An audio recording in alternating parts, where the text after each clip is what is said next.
Pendant l'hiver 1944, dans les Ardennes, avec les provisions surtaxées, un médecin allemand tomba à court de plasma sanguin, de bandages et d'antiseptiques. À la suite d'un tir de mortier particulièrement efficace, son campement devint soudainement une mare de sang. Les survivants affirmaient entendre, parmi les cris et les ordres aboyés par les lieutenants, quelqu'un jubilait comme une petite fille. Le docteur faisait ses consultations pendant les tirs, dans une obscurité quasiment totale, comme il l'avait déjà si souvent fait auparavant. Mais jamais dans le passé, il n'avait été à court de matériel.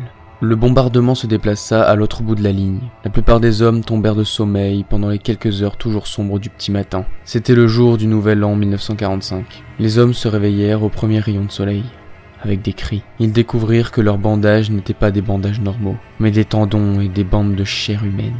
Plusieurs hommes s'étaient fait transfuser du sang frais, alors que les réserves de sang étaient à sec. Tous les hommes soignés étaient teintés de la tête aux pieds de sang bordeaux. Le chirurgien fut trouvé assis sur des caisses de munitions, fixant le ciel. Quand un homme, s'approchant de lui, tapa sur son épaule, sa tunique tomba, révélant que sa peau, ses muscles et ses tendons avaient été arrachés de son torse. Son corps était presque totalement exsangue. Dans une de ses mains, il y avait un scalpel, et dans l'autre, une poche de sang pour transfusion.